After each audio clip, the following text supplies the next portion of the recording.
it turns out that when human beings move with other human beings in synchrony, it shifts what's happening in our brains in a way that makes us feel literally connected to the people we're moving with.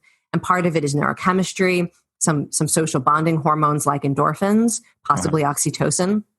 But people have this direct experience that, if you're in a yoga class or you're marching, in a protest, or you are dancing with other people, or whatever it is, that you literally feel connected and you sense yourself as part of something bigger than yourself. And as a result, people report liking the people they move with more, trusting them more, feeling more like they belong in a space where they move with other people. So less lonely or less stigma. They also feel more hopeful in general about themselves and their problems and the world. So they report more optimism, more belief that like difficult problems can be solved. There's something really powerful about the psychological effect of moving with other people.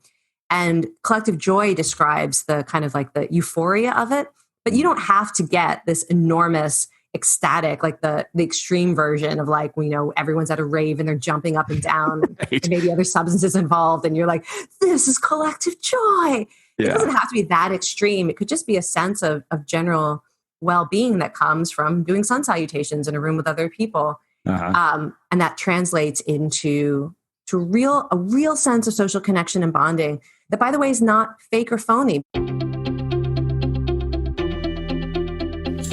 I'm Srini Rao, and this is the Unmistakable Creative Podcast, where you get a window into the stories and insights of the most innovative and creative minds who started movements, built thriving businesses, written best-selling books, and created insanely interesting art. For more, check out our 500-episode archive at unmistakablecreative.com. Kelly, welcome to the Unmistakable Creative. Thanks so much for taking the time to join us. Thanks. I'm excited to be here. Yeah, it is my pleasure to have you here. I have wanted to talk to you for a very long time. You've been requested by our listeners for a long time, as well as my cousin who was just texting me and said, "Oh my God, I really want to meet her. I have so many questions for her." And I came across your work by way of multiple books of yours. In fact, the very first book my editor at Penguin sent me when I signed my book deal was your previous book, The Upside of Stress. And I got your new book, The Joy of Movement, a subject which is very near and dear to my heart. But before we get into all of that, I want to start by asking you a question that I know part of the answer to from having read the book, but I don't know the second part. And that is, what birth order were you, and what impact did your birth order end up having on the choices that you've made with your life and your career? Oh, that is interesting. So I am an identical twin sister. And it's just the two of us. And I was born 6 minutes early. So while I don't know if that really matters, it does seem to be the case that we adopted the idea that I was the older one. So I don't know. Do you have any theories about older identical twins? Yeah. And whether that 6 minute matters? Funny enough, we do, because we had another guest here who had the exact same situation. And she said, but the other sister is very clearly the older sister. And she makes it well known that she's the older sister. Yeah, I feel like our family actually had a whole sort of story growing up about how my sister was born really sick and, had to be incubated and was struggling for her life. And people didn't know if she was going to survive. And we had that whole story that was my sister and I was the one that was born healthy and strong. And we found out recently that actually that was wrong. And I was the one who was born sick and weak and struggled to survive. And my sister was the one who was super healthy and strong.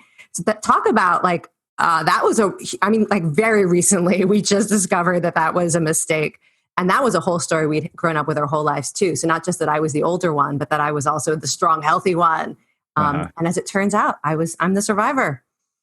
So I always wonder, I have a sibling who I'm 5 years apart from. What is the family dynamic like when you're twins? Like, what is it like for your parents? Was it just completely overwhelming in terms of how they, guided you? And what was the underlying message that you both got about making your way in the world?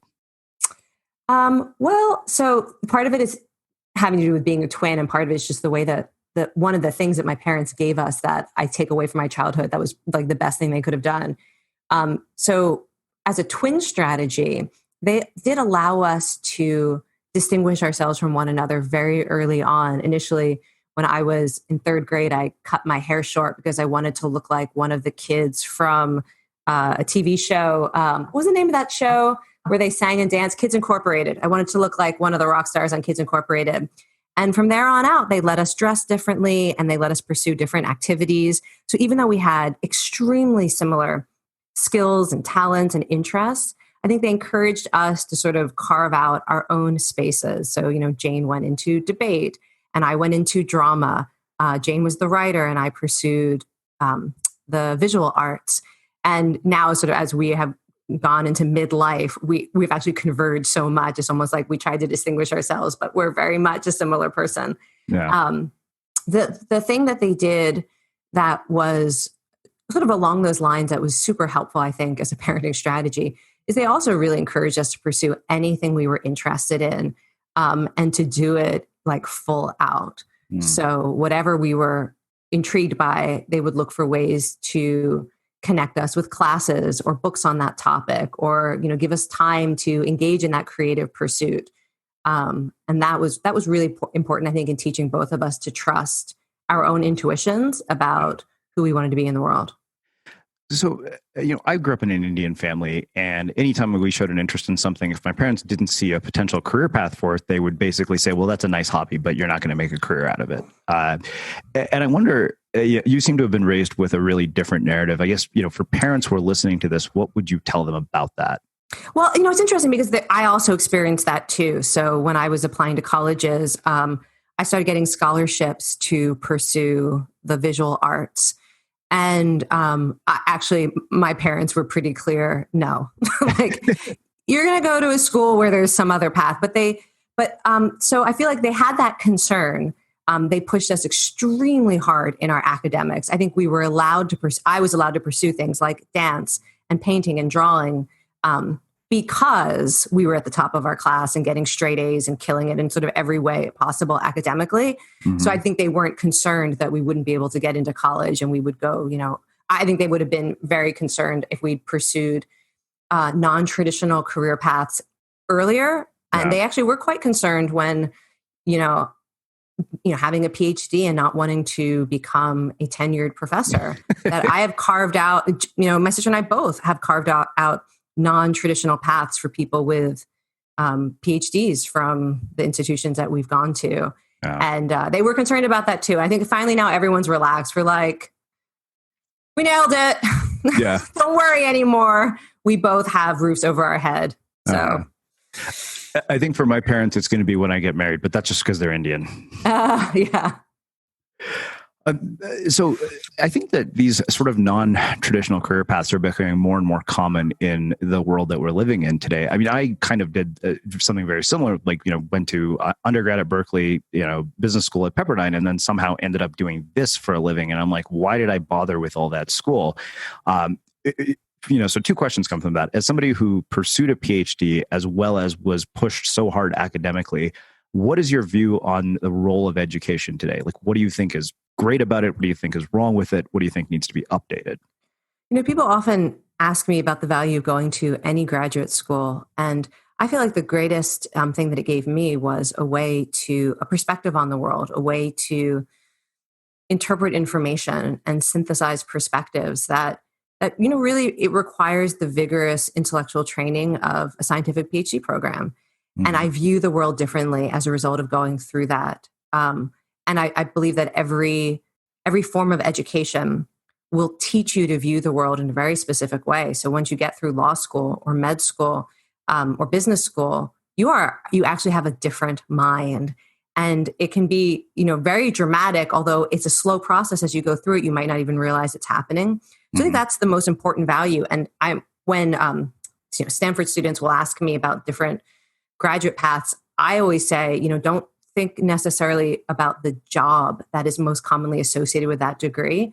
Ask yourself if that's the mind that you want to apply to the most important problems in the world, if that is the mind that you want to have as a way of understanding the way the world works.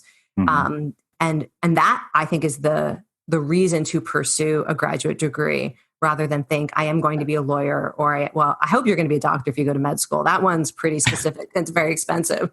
Yeah. But certainly with something with other graduate degrees that are more about research and producing information or understanding how to produce arguments, that's the main benefit. And so we had Tina Seelig here who was telling me that when students come to her, they're in one of two categories. They have this like clear idea of what their passion is. You know, it's like the person who says, I'm going to med school, even though they've never taken a science class or set foot in a hospital.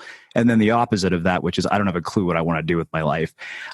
And I wonder, what kinds of existential crises do you see with students that you teach, particularly at a place like Stanford? And as somebody who is in such an elite institution, what is your view on this whole college admission scandal? Because looking back at even getting into Berkeley, my sister and I joke now that, you know, we probably would never get in with the grades that we have now because of the environment.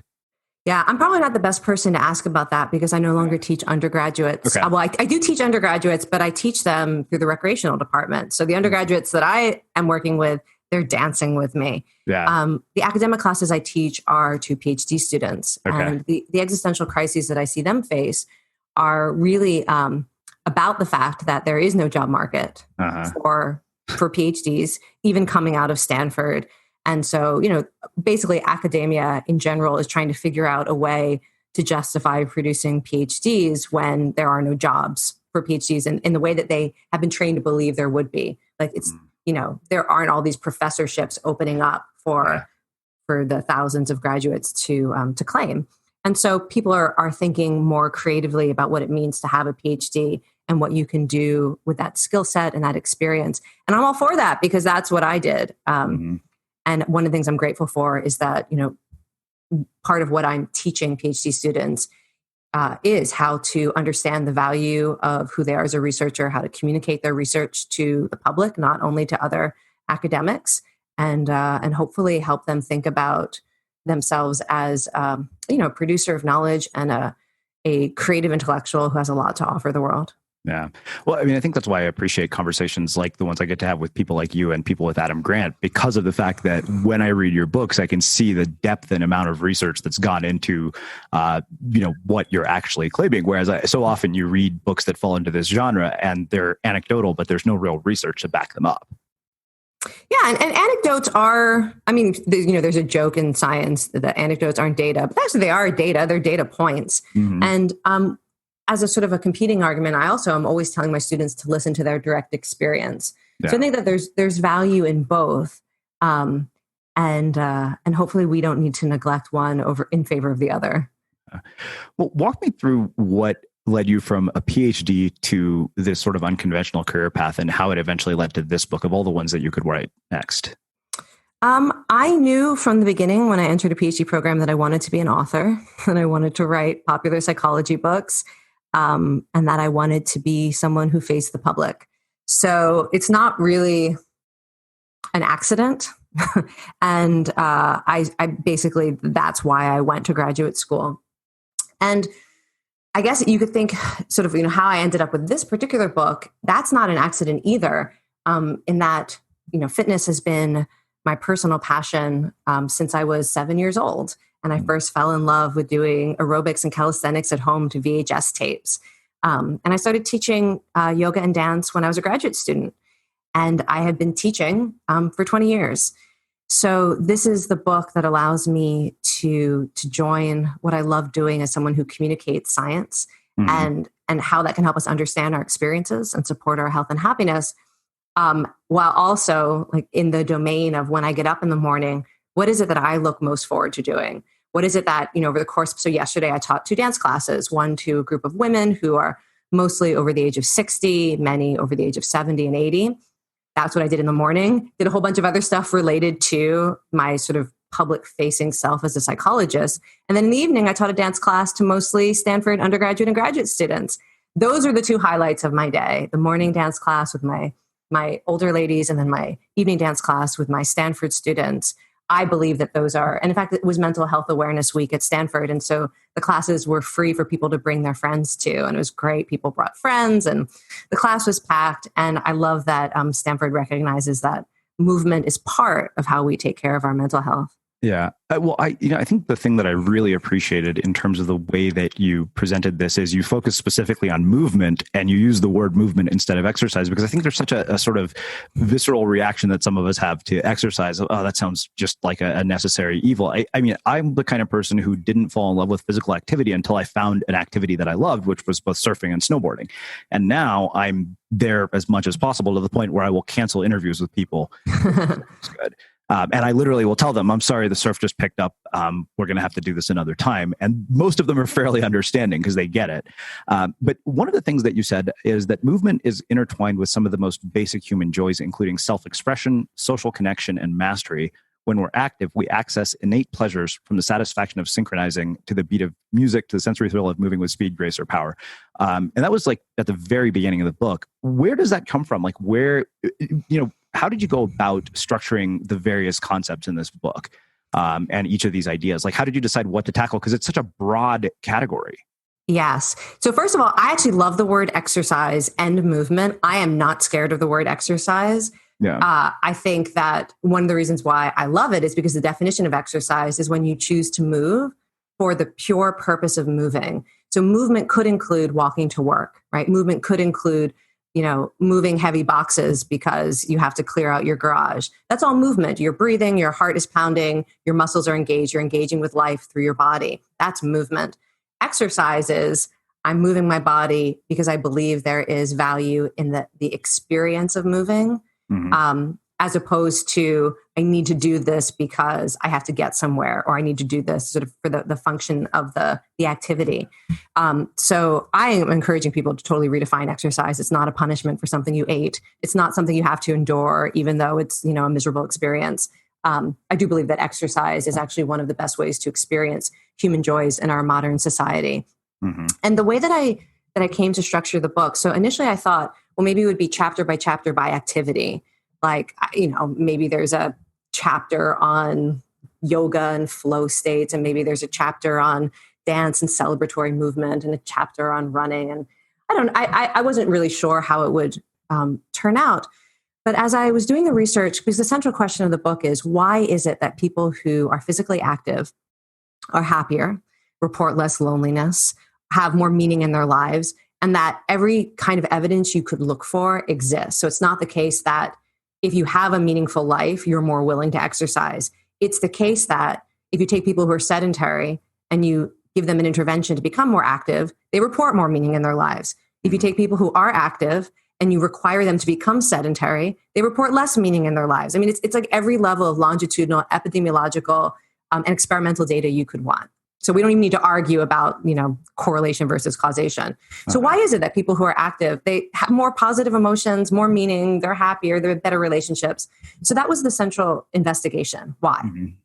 And as I was digging into the anthropology and the neuroscience and talking to people, what I was hearing back is that through movement and through exercise, like training for a race or going to the gym or running outdoors or dancing, that people were experiencing not only the kind of neurobiological reward that you get from moving your body, which is its own thing. There is an exercise high, and it's not exclusive to running.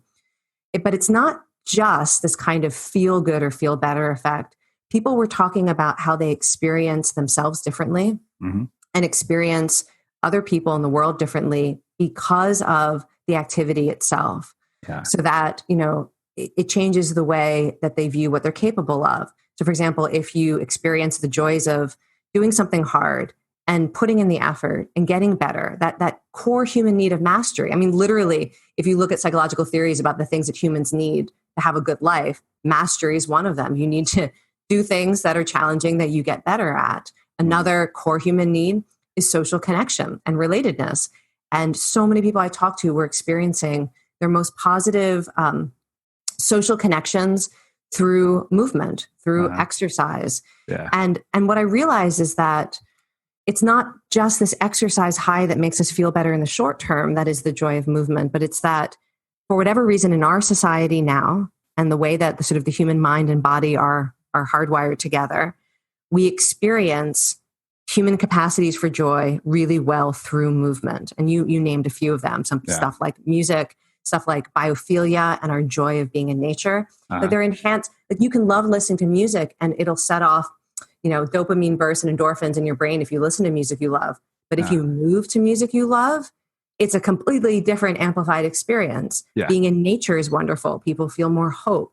They have more perspective on their lives. They feel transcendence. But if they're active in nature, again, it's amplified. And there was something about movement that seems to help us access what I would consider sort of our innate capacities for joy. That's part of our human nature. Yeah. So many questions come from this, just from your explanation. So luckily I pulled up the table of contents in front of me. So I remember there are two things that stood out to me. One of the things that you said is that I'm utterly useless at team sports and was one of the slowest runners in my class. And I can relate to that because I was the most improved player on my 7th grade basketball team, which just means you're the shittiest player on the team. And so I thought for the longest time, I have zero athletic ability. I couldn't stand any of the things that my friends did in college to play sports. Then I caught one good wave on a beach in Brazil and I was 31 years old. And you have an entire chapter about getting hooked. Why does that happen? What in the world is it? Like, I can tell you that I don't surf because of the exercise. The exercise is a convenient fringe benefit to both surfing and snowboarding. So why is that? What's going on in the brain when something like that happens? So getting hooked has a few core ideas to it.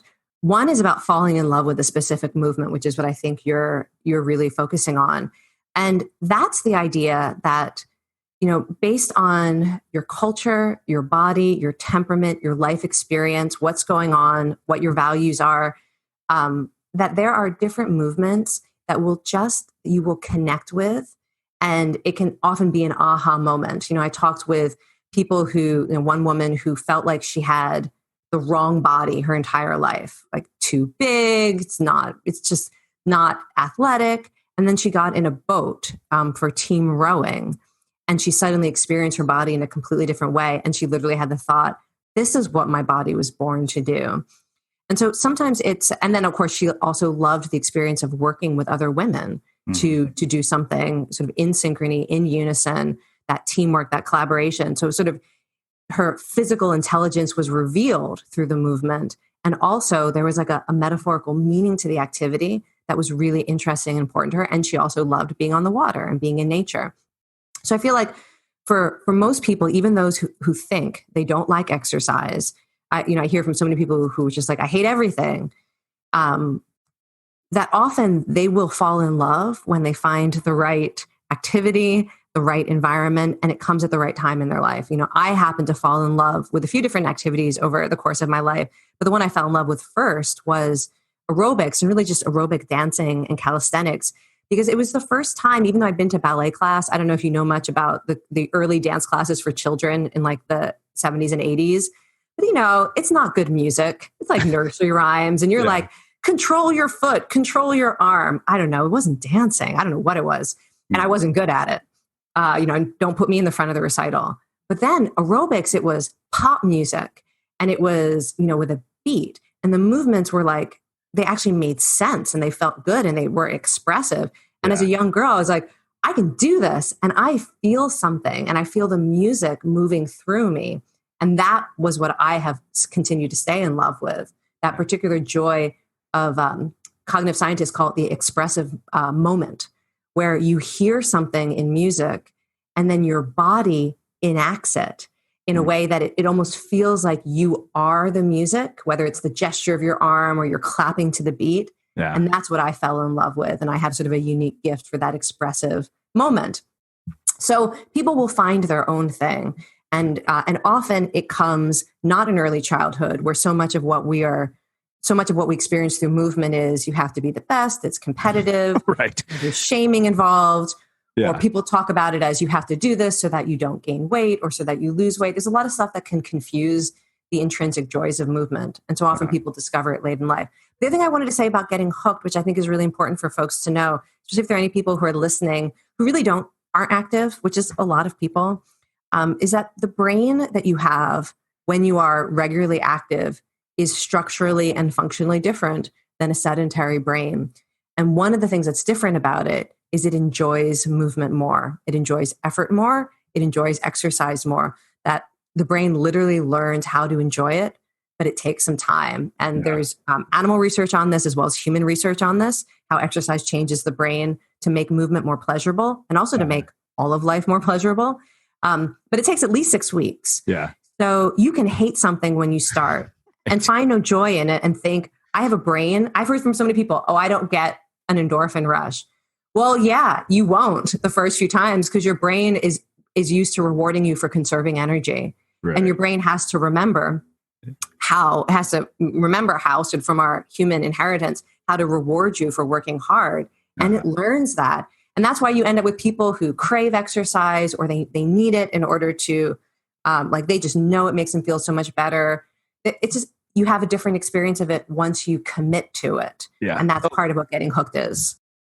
Hey, it's Srini. I hope you're liking this episode of The Unmistakable Creative. Did you know that every Sunday, our community manager, Melina, sends out 10 key takeaways from episodes like this one? All you have to do to receive it is sign up for our newsletter. Just visit unmistakablecreative.com/newsletter and you'll get them delivered right to your inbox. Again, that's unmistakablecreative.com/newsletter. Oh, I mean, I go through withdrawal if I'm not on the mountain or in the water. Like surfers are not happy people when they have. You can tell, like friends of ours who surfed when I was living in California, literally would be like, "You're really grumpy this week. You haven't been in the water, have you?" Yeah, and exercise is so powerful in terms of how it protects mood and boosts mood that most people who exercise regularly will show withdrawal if they miss a workout, and you can induce depression and anxiety by forcing exercisers to not exercise, which as far as I'm concerned, some people might be like, oh, then I shouldn't get started. No, because it's so powerful. I think of it like food. If you deprive me of food, I'm going to get really depressed and cranky and less able to engage with life too, because food is nourishment and it's what supports my ability to engage with life joyfully. Yeah. Well, it's funny you describe that sort of experience of hating it, because I remember when I started CrossFit, I would tell the instructor, I was like, man, I'm like, I hate every minute of being here, but I love how I feel when I get out. And that's why I keep coming back. I've heard that same sentiment from a lot of people. And also a lot of people who claim that if they pay attention to their direct experience, there are some moments in the actual workout that they enjoy. I mean, CrossFit's a great example because doesn't it feel good when people cheer you on? Yeah. Like there are moments in there. And one of the things that I think helps people who are struggling to commit is, start looking for those moments too, because sometimes what we tend to remember is the worst part, the part where you felt like you were going to throw up or where whatever, you have to train yourself. This is like life in general. This is not just exercise. You need to choose how you form memories of an experience that you want to commit to or a relationship you want to commit to. Like if you just spent time with a family member and that relationship matters to you and part of the conversation, there's a little bit of conflict, but part of the conversation felt really good and you were so glad to connect and grateful for that. What part do you rehearse in your memory afterwards? What part do you tell your spouse? Do you tell them about the conflict because it feels good to vent about it? Or do you tell them what you're grateful for? And so, we need to do that with anything in our life that we want to commit more fully to. Well, I think that makes a perfect segue to this section that you wrote about the chapter on collective joy. And one of the things you said is effervescence helps explain why fitness, friendships, and sports teams feel like family, why social movements that include physical movement inspire greater solidarity and hope, and why individuals feel empowered when they join others to walk, run, or ride for a cure. And one of my friends, he convinced me to join CrossFit because he said it helped with two things. He said that sleep and depression. And part of the reason I moved away from San Diego was because I felt that I didn't have much of a social circle there. But the one thing that actually, it really did make a big difference was that I had this CrossFit experience to look forward to every day because the social need was being met. That's why one of the things I think I always said about surfing, it's like having a church, a gym, and a bar all in one activity because it meets your social, physical, and spiritual needs. So what is it about this collective joy, and how do people find experiences, other than CrossFit? Because I don't think my dad would survive one day in a CrossFit gym. Yeah, although you never know. There's a lot of I don't work for CrossFit. I don't do CrossFit, but I talk to some CrossFit folks, and there's a lot of interest in making it, including adaptive training for people with physical disabilities, including people who are older. So I think that, there is a movement in the fitness world in general to try to be more inclusive.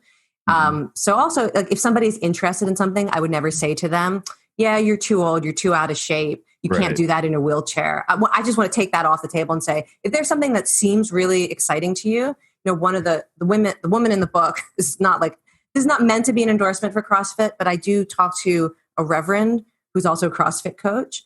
And one of the things that she had written about on her blog was that she thought she wasn't allowed to ask for a CrossFit membership as like a holiday gift because she didn't think she had the right body type for it. And that, because she wasn't thin and fit and looked like an athlete, but like she didn't even deserve the opportunity to train at a place where people were doing things that she thought looked really cool. And so I feel like anytime there's this voice in your head that says you can't do that because you're not the right size, you're not the right color, you're not the right age, part of me just feels like I have to jump out on top of that and try to give a counter message. But who knows? I don't know what, well, your personal experience may vary. Well, so that raises an interesting question for me, coming from the Indian culture where recreation just wasn't part of the culture in my parents' generation. It's funny because now surfing is starting to take off in India. But the funny thing is, most people don't know this. If you want to literally surf the most uncrowded waves on the planet, they're in the most crowded country on earth because it just hasn't caught on with the culture. Simply because of the fact that recreation just has never really been part of it. Like I joke with my parents, I was like, our primary recreational activity as Indians is eating. Like that's literally all we do when we get together. But you dance too. This is true. We do dance. I'll give you that. But mainly in movies and at weddings. Yeah, at weddings. Well, yeah. I have a lot of students who are from India and they take trips back to India all the time and they come back with pictures from the weddings and the parties. And I know there's dancing involved. Yeah. Oh, trust me, it's like my sister just got married. So I am intimately familiar with how much dancing is involved. But the reason I brought that up is I would love more than anything in the world to spend a day, skiing or snowboarding with my dad, but I would never forgive myself if he got hurt. And I think he's just at that point where it's not possible. So, I wonder, when you have this cultural aspect of it, and I know with young people in India, it's actually changing quite a bit now. Like they're much more health conscious because I think we've seen all our parents become diabetics. So they're not eating the way they used to. There are CrossFit gyms everywhere. So there is this shift occurring. But how do you navigate that? Like, I don't think I could convince my parents to do a physical activity as opposed to us just getting together and eating. Yes. And also neither of my parents exercise. I want to, by the way, get back to the original question you asked. Right. I'm just flagging. I do remember what it was and I will get back to it. But I think this is really important because I hear from a lot of people who want to encourage the people in their lives to be more active.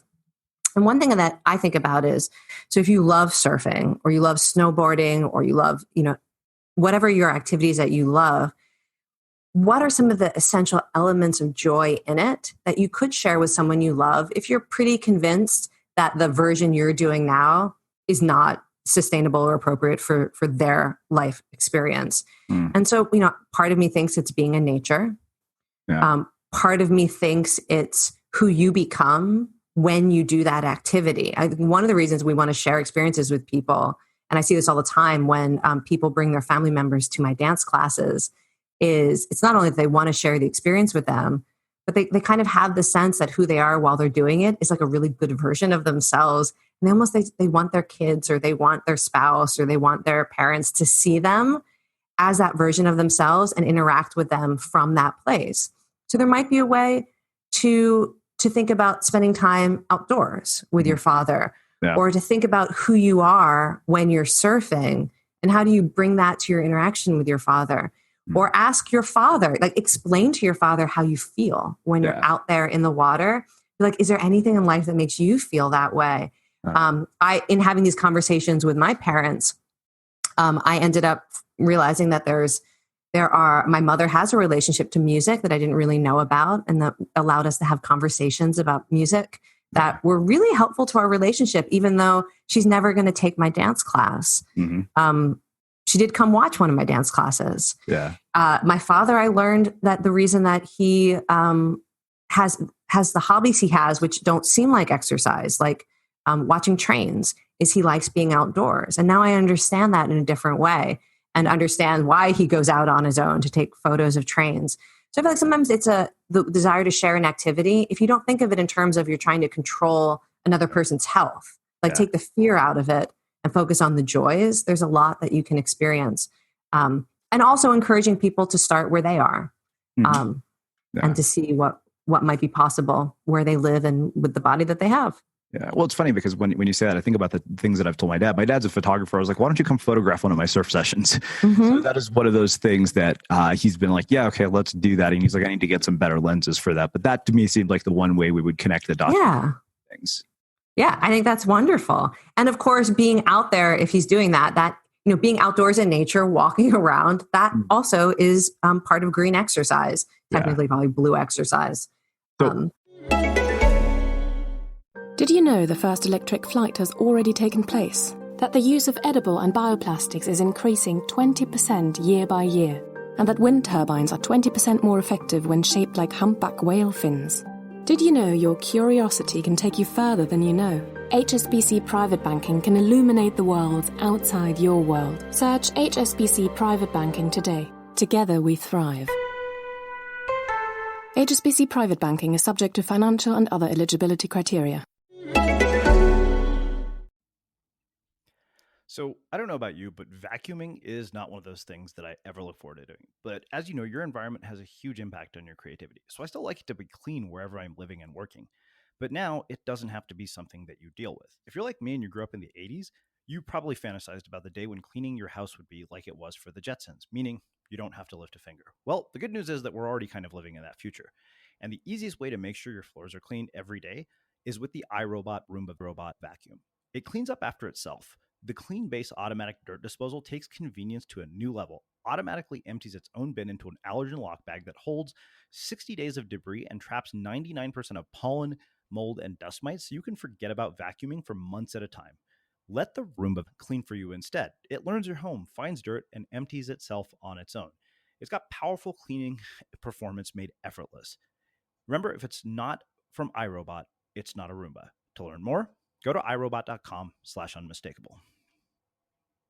I want to definitely do a deep dive into the green exercise. I want to go into... We go back to collective joy. Collective joy, and music. There's a lot. So go into collective joy, because the music one I have a lot of questions about. For people who are like, what's that collective joy thing? So it turns out that when human beings move with other human beings in synchrony, it shifts what's happening in our brains in a way that makes us feel literally connected to the people we're moving with.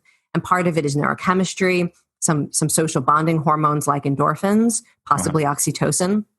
But people have this direct experience that, if you're in a yoga class or you're marching, in a protest, or you are dancing with other people, or whatever it is, that you literally feel connected and you sense yourself as part of something bigger than yourself.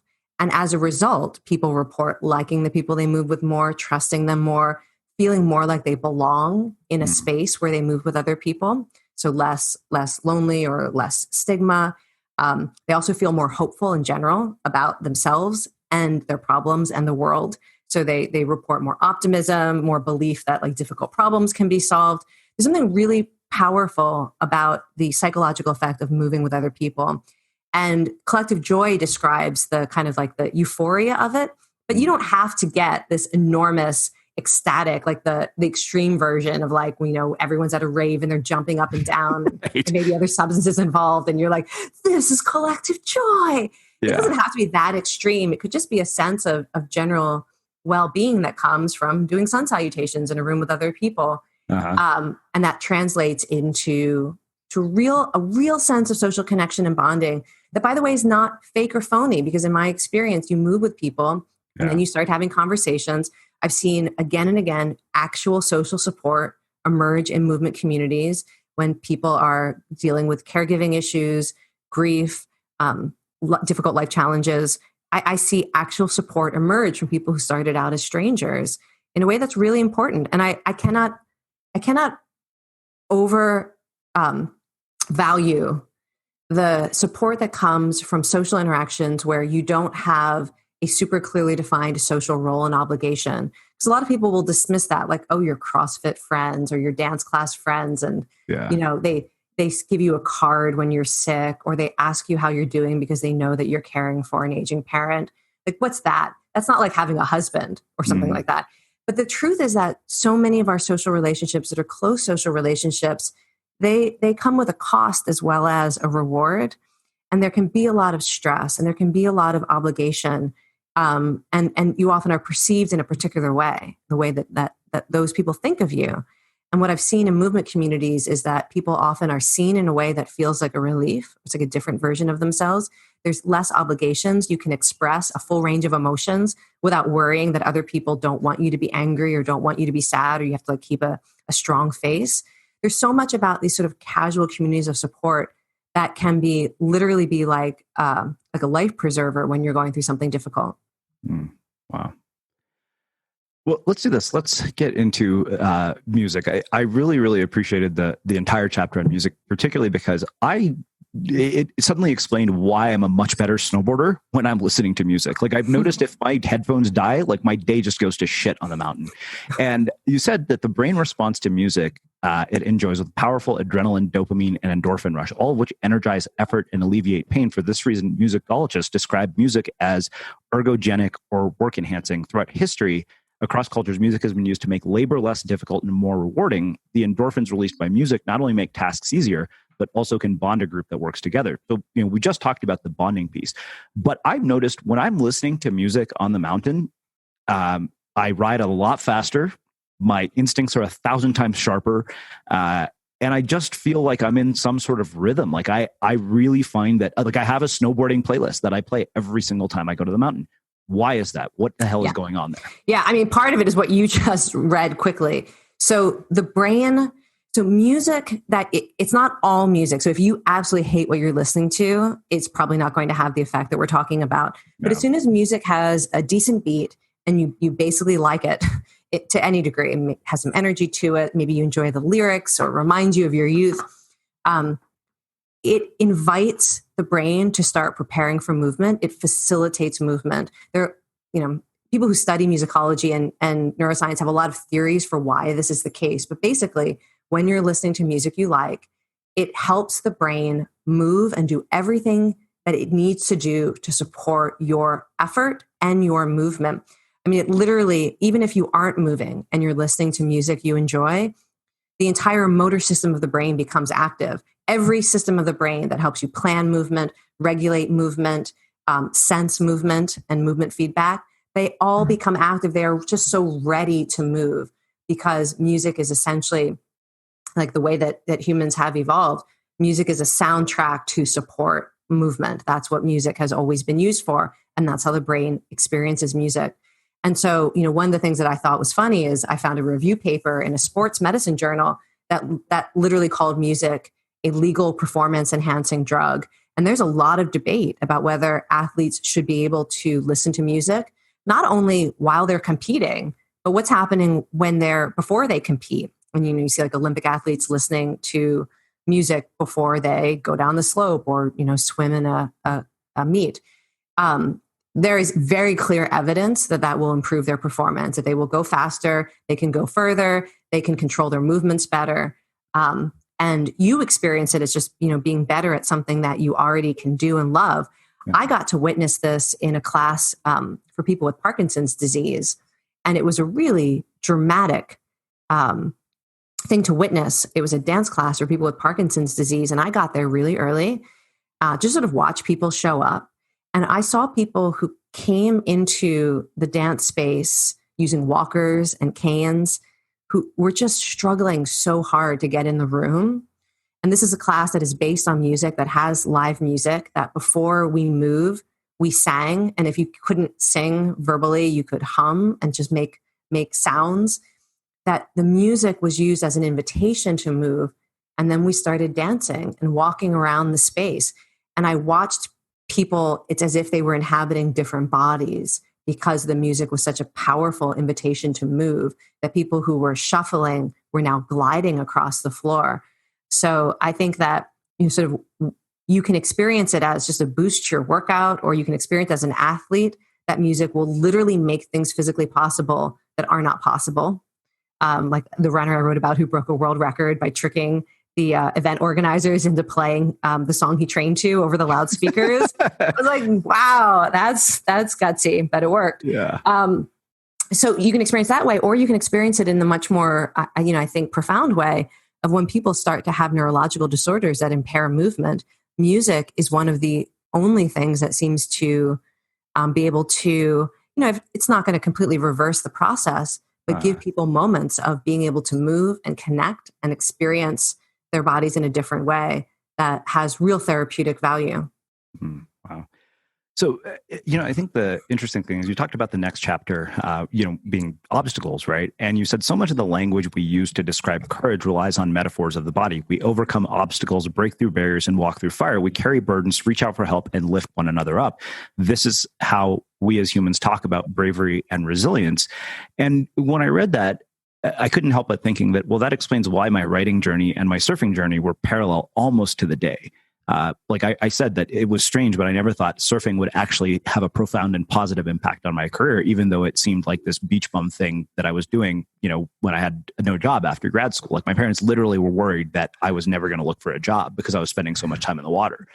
But why is that? Why does movement enable us to deal with these difficult things in our lives? Like, why is it that movement has such an impact on obstacles? Yeah. So this is the chapter I think that really most fully explores movement as a metaphor. So, and there are a couple of reasons why movement allows us to experience these core human traits of things like resilience and courage and strength and hope. In part because our brains are wired to listen to feedback from our muscles and from our hearts and from our lungs that tell the brain sort of who you are in this moment. So if you look at neurological case studies of people who can no longer sense their body moving through space, what they will tell you is that they have no idea who they are. They feel like a ghost, that literally the sense of self is built through proprioceptive feedback from your muscles and your joints and your heart and your lungs. That's how we know who we are. And one of the side effects of that is that when you move in ways that have inherent qualities to them, like you lift something heavy, you will actually sense your own strength. When you brace your core for stability, you will literally sense that you are centered. When you move your body with grace and expressivity, you will experience yourself as graceful and beautiful. And your brain doesn't think, my biceps are strong or my core muscles are active. Your brain thinks, I am strong. Your brain thinks, I've got this. I'm grounded. I'm rooted. I'm in control. Your brain thinks, I'm beautiful. I'm graceful. And the brain just turns these direct physical sensations into a sense of self that then that operates like a metaphor. It's a story that you can tell yourself so that, you go to the gym. One of the stories I write about in the book was a woman who literally chose not to take her own life after she deadlifted more weight than she had ever been able to lift before, which I think it's such, and what a strange exercise that it would have literally been something called a deadlift. And she deadlifted a personal best, and she had a physical sensation of her own strength. And in that moment, she said, I want to live. That there's something really powerful that when you sense your own courage or strength or resilience or beauty. So that's part of it.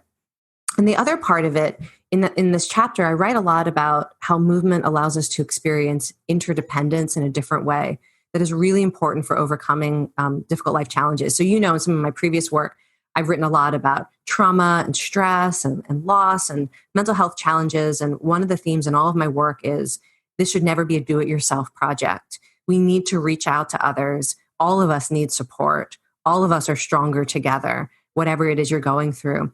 And part of the metaphor of movement is so many people experience that through movement in a way that is different than they've ever experienced before. So it might be the case that, you're running a Tough Mudder obstacle course and you get to an obstacle where in order to get up over it, you need people to literally lift you up and pull you over. And before you run on to the next obstacle, you wait at the top, you look down for who needs some help, and you extend your hand and you lift them up and over. And you get to experience the full cycle of human interdependence through your body. That in a race, you can feel like in a moment when you're running a 5K or a half marathon, and there's a moment where you're demoralized and your legs don't want to go any further, and somebody from the sideline cheers you on and says, you can do this, you've got this, and it motivates you. And then you finish the race and you run back and you do that for somebody else. These are the stories that people were telling me. And so I think that that's the other part of it. Part of it is how it feels in your body to do difficult things and what that teaches you about yourself. And part of it is getting to have a lived, concrete experience that how we get through difficult things is by allowing ourselves to receive support from others and then also giving back and using our experience to help others in turn. Wow. One of my favorite ways to spread the message of our mission here at the Unmistakable Creative is through speaking. In the last 2 years, I've delivered keynotes and workshops to professional associations, large companies like Citibank and Meredith Corp, and even small ones on how creativity can lead to better working environments, fuel innovation, and increase the bottom line. So if you think I'd be a fit for your upcoming event and want to learn more, visit speaking.unmistakablecreative.com and get in touch. Again, that's speaking.unmistakablecreative.com. So let's talk about the green exercise and this whole idea of spending time in nature, because I think that, there are two things that you said here that really struck me. You said that green exercise appears to do something similar to the brain, but without the need for dedicated mind training. And when you said similar, you're referring to meditation. And then the other thing you said is that when you're absorbed in your natural surroundings, the brain shifts into a state called soft fascination. It's a state of heightened present moment awareness. Now, as I read that, I thought, okay, yeah, this is what CrossFit is my necessary evil, and snowboarding is the thing I look forward to.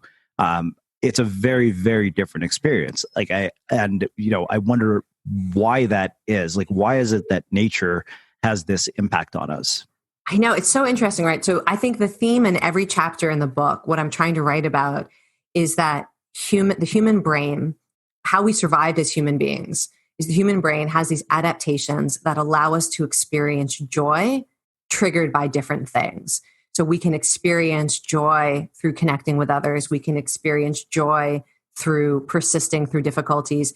And human beings have survived in part because we can experience positive emotions in the natural world. And there's this whole theory of biophilia that the human brain really is drawn to nature because in order to survive, hundreds of thousands of years ago through pretty relatively recent history, humans needed to experience hope in nature, so they would continue to seek out food sources. We needed to feel a sense of awe in nature, both so that, we could persist in whether we needed to explore new areas, but also how awe can give you a sense of almost like vigilance, like openness, a sense of the profundity of your own life and the need to take caution.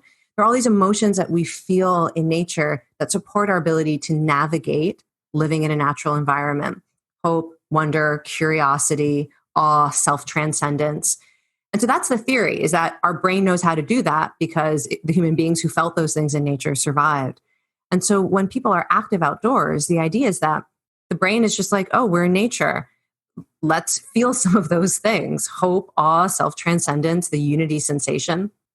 And that's an instinct that most human brains will find pleasurable and often sort of a relief from what the mind will do in other settings, which is often worry or ruminate or just, there's a lot of stuff going on in the mind that is not helpful. And so you mentioned there's some research that exercising outdoors shifts you into a state of open awareness that looks a lot like what master meditators, what happens in their brains when you ask them to shift into a state of deep meditation. And I'm a big fan of meditation. I have taught and researched and published studies on the benefits of meditation. So I'm not saying skip meditation, there's no value to it, just go hike outdoors. But one of the things that I came across in the research on green exercise is how especially useful it was for people who have minds that just are not their friend. Depression, anxiety, grief, PTSD, and I've also seen people with these conditions experience really heightened suffering when they first attempt to meditate, because you're basically saying, okay, mind, give me what you've got. And meditation in theory teaches you how to deal with that. But sometimes it's just enormously triggering to be with your own mind and be trying to navigate all of those thoughts and intrusive memories and emotions. Whereas being in nature, for many people who believe there's no way to control the contents of their mind and are almost being tortured by their own thinking, they will experience profound, almost immediate relief through outdoor exercise. I talked to so many people for whom this was true. Yeah, I'm one of them. I mean, people always ask, how did you get started with surfing? We talked about that moment of being hooked. I had really bad IBS for almost 10 years. And I remember the first day I caught a wave, I thought to myself, wow, I think I just found the cure. Wow. Yeah. Yeah. And I feel that way about music. I mean, the other thing that I want to highlight about this is there might be people listening who are like, that's not me. Yeah. I'm not actually a green exerciser. I like nature. I like, I appreciate the beauty of it. But the thing that provides the immediate relief to me, the immediate hope, the immediate transcendence, that's music. And I think that probably for many of us, there is like a temperamental thing where of all of these human capacities for joy, there are a few that are really in us. And part of the joy of movement is figuring out what it is for you. And if you've had like a failure experience, like everyone told you there's nothing more blissful than hiking in nature and you hated it, it doesn't mean you can't enjoy movement. Maybe it means, there's something else for you. Oh, trust me. Living in Boulder, my friends constantly invite me hiking. And I'm like, yeah, hiking is for white people. Haven't you seen the Patagonia ads? Have you ever seen a brown person in a Patagonia commercial? No. Although I will say there's a wonderful group called Unlikely Hikers that was specifically created for people who felt like they didn't see themselves in media portrayals of hiking, but still found incredible joy through green exercise. So yeah, I mean, being a snowboarder, like I appreciate nature. I was just like, I'm not interested in hiking. Yeah. But, So there's one other thing I wanted to ask you about related to this idea of green exercise, which really struck me. You said spending time not just indoors, but also on social media pushes us towards social cognition and often rumination. Without regular time spent outdoors, we can lose touch with the default state of open awareness. By reconnecting with nature, we refamiliarize ourselves with this other aspect of what it means to be human. So I want to ask you about this with some additional context. I noticed there were two things that really fundamentally changed my experience of nature. So, I would have this amazing surf session. I would come out with that sort of Zen-like flow high that you get from surfing. Same thing with snowboarding. But if I checked Facebook immediately after I uploaded pictures during a session, it would completely undo everything that just happened. Yes. Okay. So I'm so glad you're asking about this because every book I write, I basically sneak in something that is my own personal theory and I disclose it as such. But after when you spend years digging into the research, often you will have an insight that you don't really see represented by the people who are pushing the science forward yet. So in this book, one of the ideas that I feel like that this may be something that is not yet recognized, but may be true about how the human mind works. So if you talk to most neuroscientists, they will tell you there is a default state of the brain that it goes to whenever you're not focused on something else. And this is a default state that we've been able to observe by putting people in brain scanners and having them do nothing, and their mind wanders, and we watch where it goes. And from that research, especially over the last decade, you can characterize what the human brain does by default, and it is basically thinking about yourself and time travel. Ruminating over the past, imagining the future. It often has a negative bias. So it may trend more towards worry than towards idealistic fantasy. It often trends towards thinking about what other people think about you and judging other people. That's that social cognition part. And a lot of people find the default state profoundly unpleasant because of this. So yet I also, I've been studying meditation for decades and researching it. And when you talk to a lot of people who have come out of the meditation traditions, they will tell you the default state of the human mind is peace and a sense of connection to all things, less of a small self, that sort of self that's defined by your past and your relationships with others and stories about yourself that is defined by like pure being.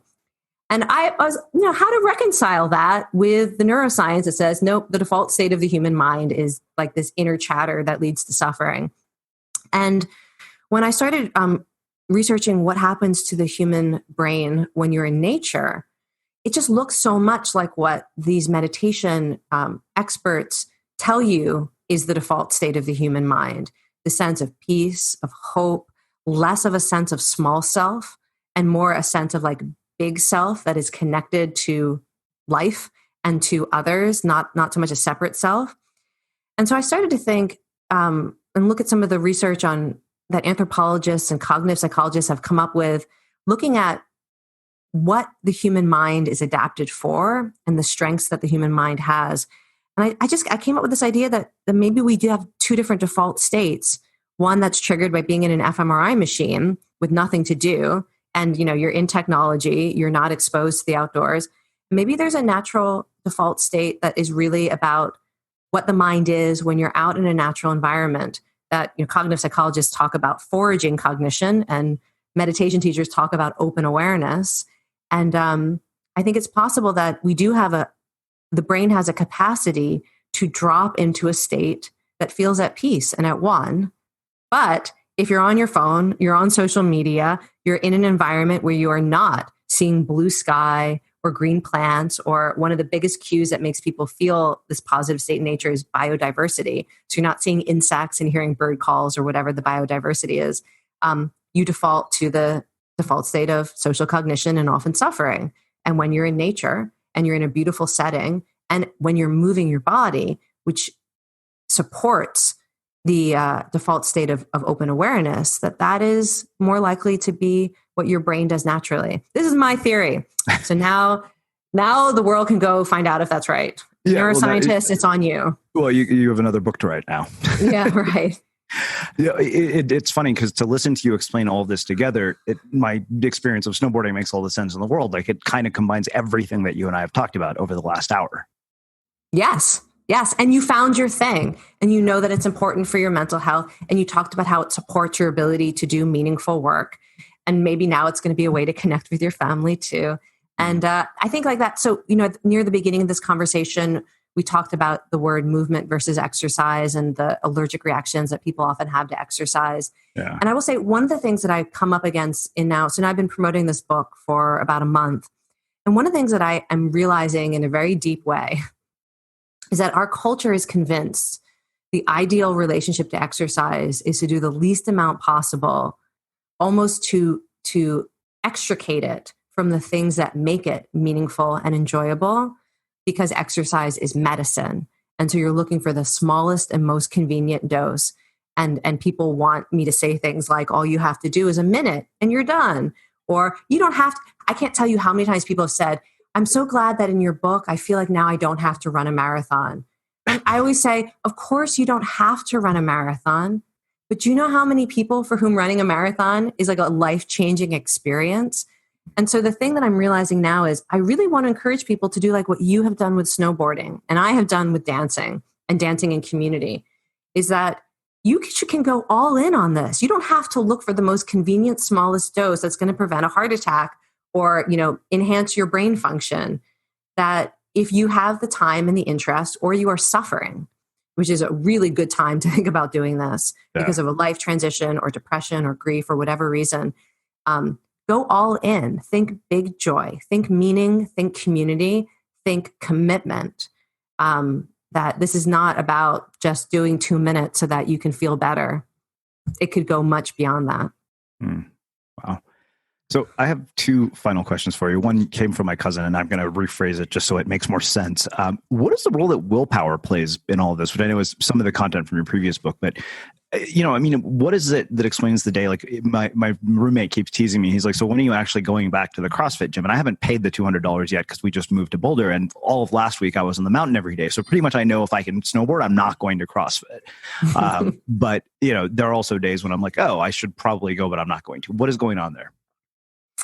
So, well, first of all, I define willpower as the ability to make decisions that are consistent with your highest goals and values, even when some part of you does not want to or want something else, because you're tired, because you're stressed, because you're distracted, because you're tempted for whatever reason.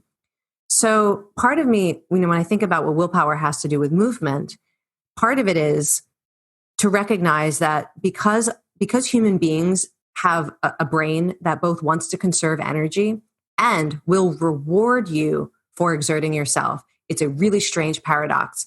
If you aren't yet moving, your brain will probably try to convince you not to do it. And as soon as you're doing it, your brain will start to reward you for doing it with endorphins and endocannabinoids and all of that, and adrenaline. So you have to understand that. And it's very similar to lots of willpower challenges, that when you are contemplating it, often the state that you're in is going to make it more difficult to fully understand the benefits you will get if you make the choice that is consistent with your highest goals and values. And so at a very practical level, this means you should not expect when your alarm goes off to crave getting out of bed and putting on your sneakers and going for a walk. You should expect that a couple minutes into it, you're going to be so glad you did. And you have to learn to trust that process, to be familiar with it. And even someone like me, I love movement. I'm like in love with what it's done for me and my life. And I don't want to do it when I wake up in the morning. That paradox is real. And I just don't let that be the decider. Yeah. So that's part of what I would say with willpower. And the other thing I should say is, by the way, if you're interested in supporting decisions in other aspects of your life, exercise is one of the few things that seems to change the brain and the nervous system in a way that supports the biological aspect of willpower. That, it gives you greater heart rate variability by default. That becomes a new sort of state of your nervous system. It strengthens the systems of the brain that allow for self-regulation and planning and all of that. So you can also think of exercise as something you do to support all of your other willpower goals. Amazing. Well, I have one last question for you, which is how we finish all of our interviews at the Unmistakable Creative. What do you think it is that makes somebody or something unmistakable? I don't know. I don't even know what that means.